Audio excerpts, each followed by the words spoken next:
Сәлеметсіңдер ме? Қалдарың қалай? Балалар, мына суретке қарайықшы. Кімді көріп тұрмыз?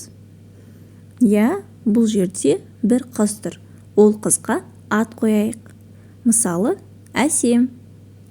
Әсем жүгіргенді, сырғанағанды, билегенді және теннис ойнағанды ұнатады екен.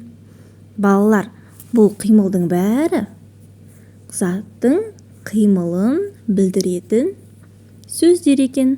Яғни біз қимыл қозғалыс арқылы көрсететін барлық биіміз де, жүгіруіміз де, ойнауымыз да бұның барлығы қимылға жатады екен. Сонымен бүгінгі біздің сабағымыздың мақсаты заттың қимылын білдіретін сөздермен танысатын боламыз. Олай болса, ана тілі оқулығындағы 74-ші сабақ заттың қимылын білдіретін сөздер тақырыбын ашамыз. Бірінші жаттығуға назар аударайық. Тақырыбы бойынша өлеңнің мазмұнын болжа, өлеңді тыңда. Тау. Ертіп атам тауға барды. Таудан жатқан көрдім қарды. Таудың іші қалың орман, аң мен құсқа пана болған. Таза ауа, мөлдір бұлақ, тастан тасқа аққан құлап. Тауда орман, тал мен қайың, қызығасың көрген сайын. Бұл өлеңнің авторы Құдайберген Қазбекұлы. Балалар, сендер тауға барып көрдіңдер ме? Таудың етегі, таудың бойы өте керемет. Қалың орман, аң-құстардың барлығы тау пана болған екен. Өлеңде тау қалай суреттелген дейді. Тауда қардың жатқанын суреттеген және таудың іші қалың орман екенін, аң-құстардың мекендейтінін айтқан, балалар. Тауда нелер бар? Тауда таза ауа, таза ауаның бойы, мөлдір бұлақ, яғни су ағып жатады.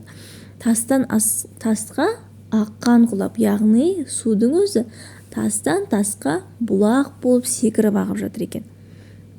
Тауда орман, тал мен қайың, қызығасың көрген сайын дейді. Тауда орман және талдар, қайыңдар бар екен. Жақсы балалар.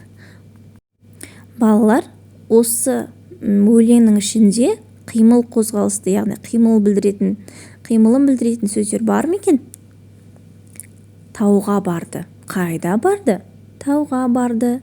Яғни бұл сөз барды сөзі қимылын білдіретін сөз екен. Жақсы, жарайсыңдар. Олай болса, екінші жаттығуға қараймыз. Орны ауыстырылып берілген сөздерден сөйлем құрап жаз. Әдемі тау іші. Бұл балалар, бұл сөздерден қалай сөйлем құраймыз? Тау іші әдемі, дұрыс. Бұлақтар ағады сылдырап дейді. Бұлақтар сылдырап ағады деп. Келесі сөздерде таудың таза ауасы болады дейді. Бұл сөзден сөйлем құрамыз керек. Таудың ауасы таза болады. Балалар, заттың атын білдіретін сөздер мен қимылын білдіретін сөздер табуымыз керек. Заттың атын білдіретін сөздерді есімізге түсірейікші. Заттың атын білдіретін сөздер кім, кімдер, нелер деген сұраққа жауап береді. Яғни адамның атына, адамға қатысты жанды нәрселерге біз кім, кімдер деген сұрақ қоямыз. Ал заттарға нелер деген сұрақ қоятын боламыз. Заттың қимылын білдіретін сөздерді қалай табамыз? Яғни заттың қимылын, іс-әрекетін білдіретін сөздерге қарап айтады екенбіз. Тау іші әдемі. Бұл жерде тау сөзі қандай сұраққа жауап беріп тұр? Не деген сұраққа жауап беріп тұр? Бұлақтар сылдырап ағады. Нелер, бұлақтар қалай ағады?